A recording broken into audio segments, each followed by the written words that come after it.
İnşallah və Teala biz Əli əleyhissalamın hikmətli kəlmələri haqqında, söhbətləri haqqında danışırdıq keçən dəfə və əbədi nəsihətlərdən bugün qısa bir hədisi diqqətinizə çatdıracaq inşallah. Əli əleyhissalam buyurur ki, həyatın mahiyyəti haqqında danışarkən həyat nədir? Bir başqa açıdan inşallah həyatı izah edir İmam Əli əleyhissalam. Buyurur ki, وَعْلَمَ أَنَّهُ لَيْسَ مِنْ شَيْءٍ إِلَّا وَيَكَادُ صَاحِبُهُ يَشْبَعُ مِنْهُ وَيَمَلَّهُ إِلَّا الْحَيَاةِ فَإِنَّهُ لَا يَجِدُ فِي الْمُؤْتِ رَاحَةً. Agah olun, أَنَّهُ لَيْسَ مِنْ شَيْءٍ İllə və yəkadu sahibuhu yeşba' minhu. Elə bir şey təsəvvür oluna bilməz ki, insan həyatında elə bir şey, elə bir nemət, elə bir nəsnə yoxdur ki, insan ona sahib olsun və ondan doymasın. Yəni, dünya nemətləri içərisində elə bir nimət tapılmaz ki, elə bir qida yoxdur ki, elə bir libas yoxdur ki, elə bir şəhvət duyğusu mövcud deyil ki, elə bir qadın ola bilməz ki, elə bir minik ola bilməz ki, elə bir ev ola bilməz ki, illə və yəkadu sahibuhu yeşba' minhu. Yəni, elə bir şey yaradılmamışdır. Elə bir nemət mövcud deyildir ki, insan ona sahib olduqdan sonra ondan doymasın. Yəni, o şey insanı rahat etmək, elə bir şey yaradılmıyor ki, o insan rahat etsin. Ona sahib olmaq insanı əbədi olaraq bu dünyada, nə qədər ki bu dünyada var, o bu dünyada qaldığı müddət ərzində həmin şey insanı neynəsin? Rahatlasın. İnsanın qəlbinə aramlıq bəxş etsin. Həmin şeydən doymasın. Həmin şeyə qarşı içində nifrət yaranmasın və yaxud da ki, içində soyuqluq meydana gəlməsin. Elə bir şey mövcud deyil. Və yəməlluhu, və ondan başqasına meyl etməsin. Yəni, elə bir gözəllik tapa bilməzsiniz ki, dünyada, elə bir sevdiyiniz bir şey ola bilməz ki, həmin şey sizin bütün hisslərinizi özünə cəlb eləsin və heç vaxt onun alternativi olmasın. Yoxdur belə bir şey. Yəni, insanın üçün dünya həyatında, hətta insan ən çox sevdiyi övladlar belə o qəbildəndir ki, onların belə alternativi ola bilər. Hətta insan öz övladından belə soyuya bilər. Bu, yəni, dünya həyatının mahiyyətini izah edir İmam Əli əleyhissalam. Deyir ki, amma bir şey vardır ki, insan heç vaxt ondan doymur. Heç vaxt ondan soyumur. Heç vaxt ondan imtina etmir. Bu nədir? Deyir, illəl həyat. Yalnız həyatın özü. Yəni, əslində deyir ki, insan həyatın özü üçün var. Həyatın özü insana lazımdır. Həyatda olan şeylər yox. Yəni, bir var həyatın özü, bir var həyatda qarşılaşdığımız şeylər. Bunlar fərqli şeylərdir axı. Yəni, bir insandan soruşsan ki, sən nə edirsən? Biri deyəcək, məsələn, mən işləyirəm, biri deyəcək, mən mütaliə edirəm, biri deyəcək, oxuyuram, biri deyəcək, gəzməyə gedirəm. Biri deyəcək, yəni, hər hansı bir kəşflə məşğulam. Biri deyəcək, mühəndisliklə məşğulam. Heç kəs demir, yaşayıram. Çünki bu fikri heç kəs insanlara sual verərkən heç kəsdən eşitmirsiniz ki, deyirsin ki, mən yaşayıram. Hamı deyir ki, mən filan işlə məşğulam. Hər hansı bir nəsniyə doğru öz fikrini və diqqətini yönəldir. Yəni, insanların sual edənin fikrini həyatındakı hər hansı bir nəsniyə doğru. Ya əgər işini önə çəkir, bəzisi istirahatını önə çəkir, bəzisi məsələn, hər hansı əyləncə ilə məşğul olmasını önə çəkir, bu işlərlə məşğul olur. Amma heç kəs demir ki, mən yaşayıram. Həyatın özü də axı, yaşamağın özü də bir işdir. Yəni, bəzən insanlar həyatda məşğuliyyətlərini, vəzifələri bilirlər. Amma əslində bu hədisə görə, yəni həyatın özü sənin işindir. Həyatın özü necə yaşamaq, həyatın özündə özünü necə qarşılamaq, necə qəbul etmək, necə başa düşmək, necə anlamaq, Çünki elə bir nemətdir ki, heç vaxt ondan doymursan. Heç vaxt. Çünki niyə görə doymursan? Çünki onun ziddi olan ölümün nə olduğunu bilmirsən. Onun ziddi olan ölümün nə olduğunu bilmirsən. Hər hansı bir neməti yediyin zaman, daim onu yeyəndən sonra istəyirsən ki, əgər daim şirin yeyirsənsə, bir müddətdən sonra şirin sənin üçün adiləşir, turş şeyə meyl edirsən. Bir müddət turş şey yedikdən sonra təzədən yəni digər dada qayıdırsan. Və yaxud da ki, mütəmadi olaraq hər hansı bir ətirdən istifadə edirsənsə, sonra doyursan, başqa onun alternativi üçün gelirsən. Amma həyatın alternativi yoxdur. Niyə görə insan həyatdan doymur? Çünki həyatın alternativi mövcud deyildir. Hətta bəzən həyatdan bezmişəm deyən insanlar belə yanılırlar. İnsan həyatdan bezmir. Həyatda olan şeylərdən bezə bilərsən. Həyatda olan əziyyətlərdən insan bezə bilər. Amma həyatın özü insanı bezdirə bilməz. Mümkün deyil. Çünki həyatın özündən başqa alternativi mövcud deyil ki, deyəsən ki, bu həyatı mən sevmirəm, həyatın müqabilində ölümü sevirəm. Çünki ölümü dadmamışam. Yəni, buradan anlayırıq ki, İmam Əli Ələsən nə demək istəyir? Deyir ki, hətta o insanlar ki, həyatdan bezmişəm deyirlər, həyat məni yorub deyirlər, həyat yormuyur. Həyatdakı olan şeylər insanı yorur. Tutaq ki, məsələn, yaşadıqları şeylər, qarşılaşdıqları şeylər, hadisələr, proseslər, düzgün yaşamamalar, arzular və məqsədlər ki, bir-birinə toqquşduğu zaman o insanı bezdirə bilər. Yəni, sən həyatda hər hansı bir məqsədə və arzuya doğru gedirsən, o arzu və məqsədə doğru çatdığın zaman özü xoşbaxt hiss edirsən. Yəni, həm çatdığın zaman, həm çatmadığın zaman nə edirsən? Stres yaşayırsan. Yəni, həm həyatda öz arzuva çatdığın zaman, həm çatmadığın zaman. Niyə görə? Səbəbi nədən ibarətdir? Çünki insan həyatda müxtəlif arzularla, xəyallarla yaşayır. Planları vardır, fikirləri vardır, gələcək haqqında filan. Bəzən bunlar yəni insanın təxəyyülü, insanın arzuları həqiqətə çevrilir, bəzən həqiqətə çevrilmir. Həqiqətə çevrilmədiyi zaman onun yerindən tutur, qəm və kədər tutur ki, o məqsədinə çata bilmədi. O məqsədinə çatıb bir xoşbəxtlik duyğusunu yaşamaq istəyirdi. Yəni həmin an o məqsədə çatarkən xoşbəxt olacağını anlayırdı. Çata bilmir, yəni özünü xoşbəxt hesab etmir, özünü yəni şəqi hesab edir, bədbəxt hesab edir, ona görə üzülür. Amma çatdıqdan sonra yenə üzülür. Niyə görə? Çatandan sonra bir müddət o yəni səadət və xoşbəxtlik duyğusunu yaşada bilir həmin çatdığı nemət insana. Bir müddətdən sonra onun yeri boşalır yəni. Yəni insan qəlbində onun yeri boşalır, başqa şey insan istəyir. Yəni artıq o şey insana həmən ləzzəti, həmən həzzi, həmən keyfi, həmən xoşluğu, həmən razılıq duyğusunu artıq verə bilmir. Artıq onu əvəz eləməyə çalışır. İnsanlar niyə? Daim, hətta işini əvəz edir bəzən. Niyə görə? Çünki artıq o işdən doyub. Yəşbə'ün. Doyandan sonra o xoşbəxtlik duyğusu ki, enir aşağı və fikirləşir ki, bu işi dəyişsəm, dəyişdiyim zaman başqa bir işə getsəm, həmin o boşluq ki, o üzüntü ki hiss edirdim, o boşluq ki içimdə mövcududur, onu həmin şey dolduracaqdır. Həmin şey müvəqqəti olaraq doldurur. Amma bir müddətdən sonra onun da alternativi var. Amma yeganə bir həqiqət var ki, insan üçün, o da həyatın özüdür.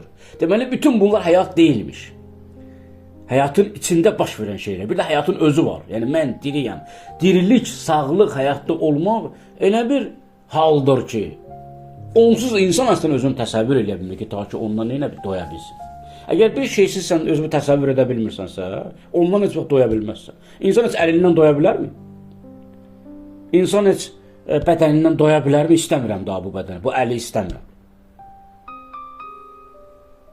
Yəni, bu da həyat da onun kimidir. Yəni, necə ki, bədənimizdən insan öz bədənindən heç vaxt doya bilməz ki, artıq bu bədən mənə lazım deyil, bunu əvəzilən başqa bir bədən olsun.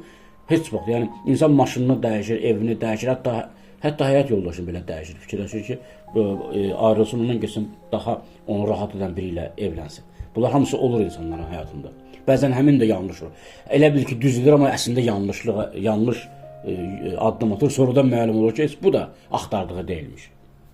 Ona görə də yeganə dəyər və yaxud da ki, fəzilət həyatdır ki, o heç vaxt insanı neynəmir? Doyuzdurmur. Yəni, insan həyatdan heç vaxt doya bilməz. Yəni, heç kəs hətta deyir ki, həyatda köçüb gedənlər belə həyatdan köçərkən həyat həsrəti ilə gedirlər. Yəni, fikirləşir ki, sağ qalaydım, ölməyəydim. İndi bunun fəlsəfi də izahı var. Niyə insan həyatdan doymaq istəmir? Çünki niyə insan ölümdən qorxur? Çünki ölümü həyatının alınması kimi təsəvvür edir. Ölümü yoxluq kimi təsəvvür edir. Ölümü yoxluq kimi təsəvvür edəndə bu dəhşətli bir mənzərə yaradır insan zehnində, insan qəlbində.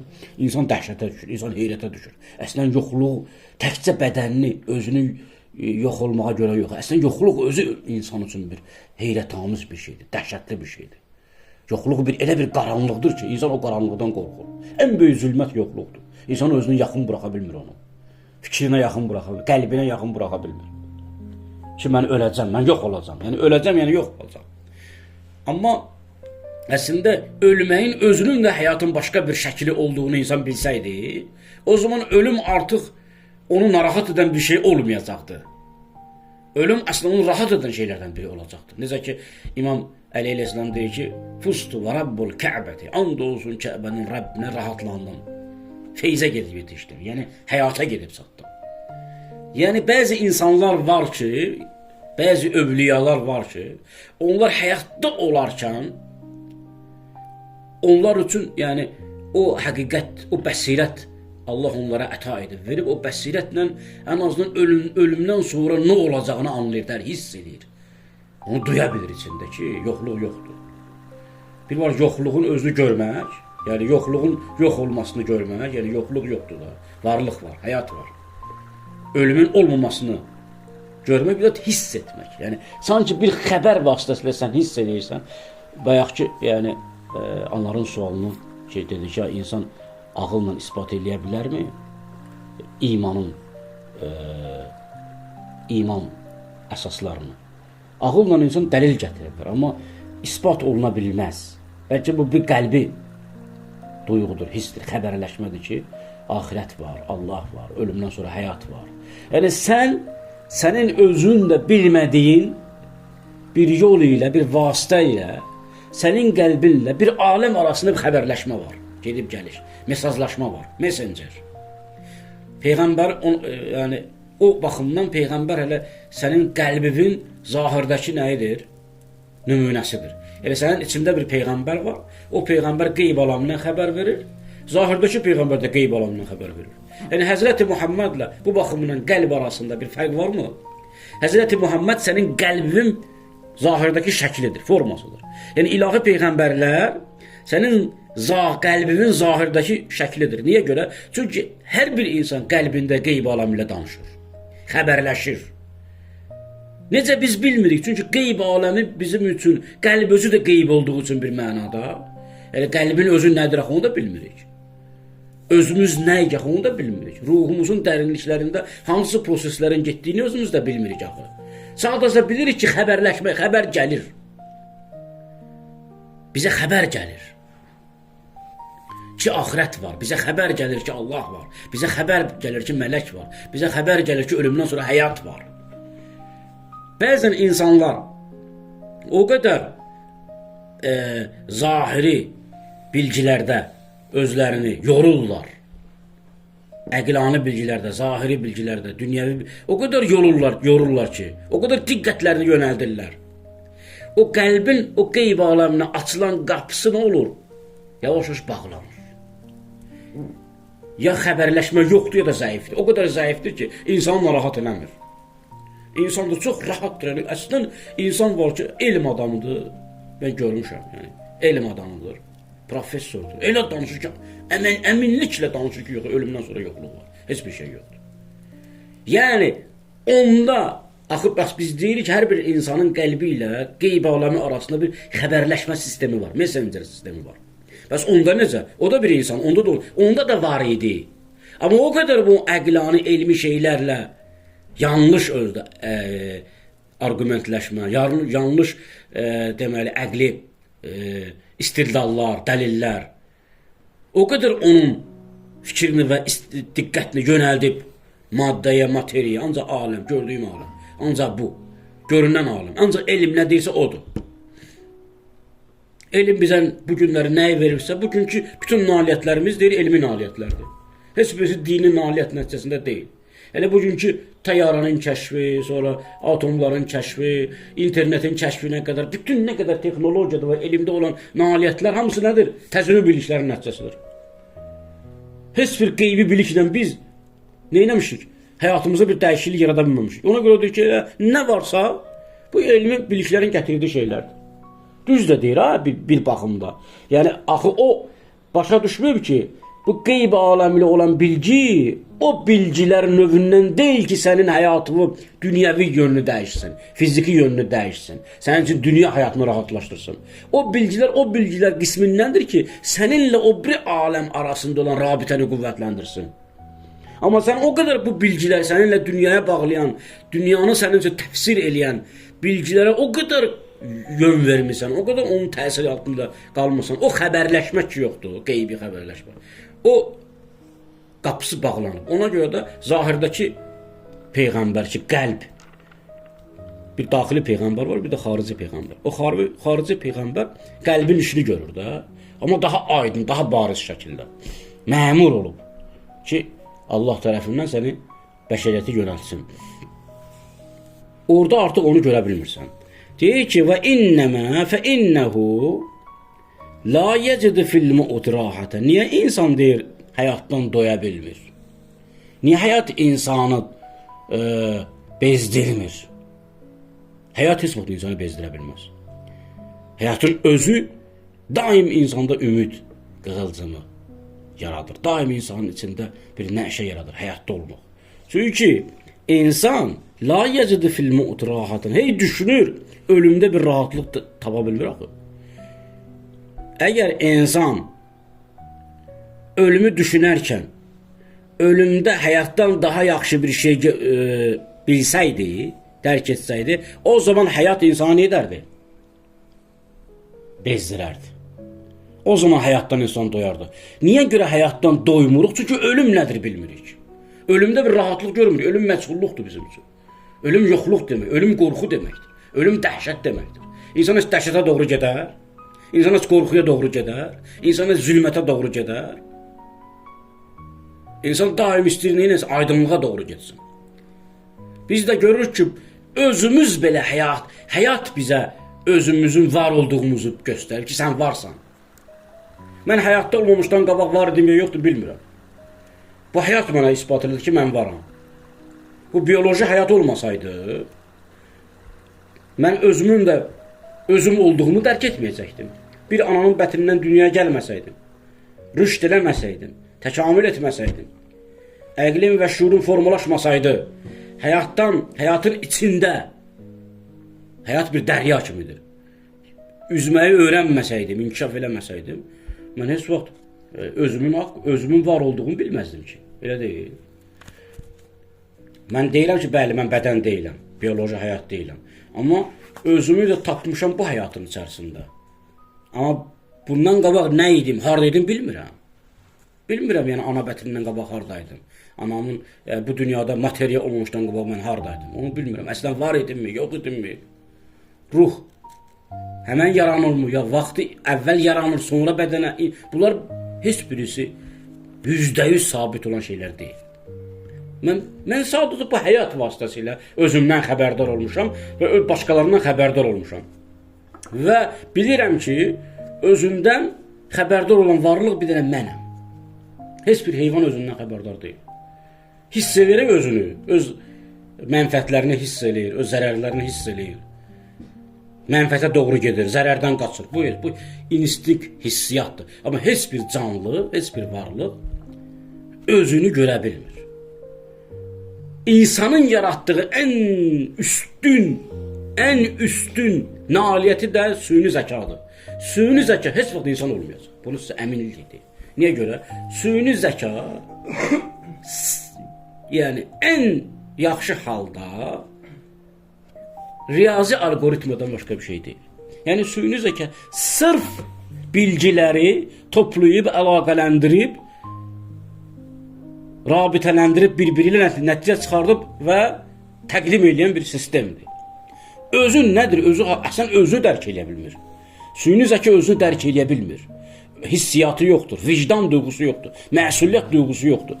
Süni zəkanın ümumiyyətlə məsuliyyəti yoxdur ki, düz xəbər versin, yanlış xəbər versin. Süni zəka yanlış xəbərdə verdikdə, düz xəbərdə verdikdə eynidir. Fərqi onun üçün dəyişiklik yoxdur. Amma insandır ki, yanlış xəbər verdiyi zaman xəcalət duyğusu keçirir. İnsandır ki, doğru xəbər verdiyi zaman sevinir. Amma bir süni intellekt düzəldir, o yanlış xəbər verəndə şey eləsin, hissi yaransın onda. Yəni peşmançılıq hissi duysun. Yaxşı xəbər, düz xəbər verəndə sevinç hissi duysun. Belə bir şey yox. Əslən bu mümkün deyil. Ona görə də heç vaxt bir robot insan ola bilməyəcək. Heç vaxt. İnsandan daha üstün yerlərə gedib çıxsa belə insan ola bilməyəcək. Mümkün deyil. Ona görə daim insanın nəzarətində olacaq. Bu mənim yəni şəxsi fikrimə görədir. Yəni bəlkə də səhv düşünürəm. Amma mən elə bilirəm ki, daim insanın nəzarətində olacaq. Nə qədər ki inkişaf etsə, kontroldan çıxsa belə insanın nəzarəti ilə kontroldan çıxacaqdır. Amma heç vaxt insan olmayacaq. Heç vaxt bir robot yoxluqla varlığı müqayisə edə bilməz. Heç vaxt. Sənin üçün varlıq önəmlidir, yoxluq ona sual versən. Sənə cavab verəcək, bəyən cavab. Amma o sənin məlumatların əsasında sənə cavab verəcək. Çünki süni intellekt bütün indiyə qədər olan məlumatları hamısını bir-birinə əlaqələndirir. Algoritmadır bir dənə. Və məntiqi bir cavab verir sənə. Amma heç vaxt ona deyənməsək, ölüm yaxşıdır, həyat. Hətta bunu belə sənin cavabı sənə verir. Bütün cavabları yoxlayır eyni anda. Çünki zaman yoxdur, məkan yoxdur onun üçün. Eyni anda bütün məlumatları araşdırır və sənə uyğun bir cavab verir ki, hə, sənin üçün ölüm yaxşıdır, həyat yaxşıdır. Bəlkə də digər nədir, sənin üçün ölüm yaxşıdır. Sualın verilməsindən əlaqə irəli gedir. Amma sənin üçün ölüm və həyatın mənası nədir? Varmı? O deyir, mən başa düşmürəm bunu, mən özüm üçün. Mən yəni həyatdayam, həyatda deyiləm hələ məlum deyil. Axı mən ümumiyyətlə həyatdayam mı? Onlar özləri bir dalğalanmadır da, özləri bir şeydir. Bilgidir də, biz həm də süni intellektdə biz insan üçün bir varlıq da deyə bilmirik, yaradılış da deyə bilmirik. Sırf nədir? Algoritmadan başqa bir şey deyil. Niyə insan deyir ki, həyatdan doya bilmir? Çünki ölümün mahiyyətini anlaya bilmir. Bilir ölüm var, amma mahiyyəti nədir bilmir. Yoxluq nədir anlamır. Əslən yoxluqdan qorxur, yaxınlaşa bilmir yoxluğa. Çünki yoxluğu özdə həzm etdirə bilmir. Yoxluğu öz beyninə yatızdıra bilmir.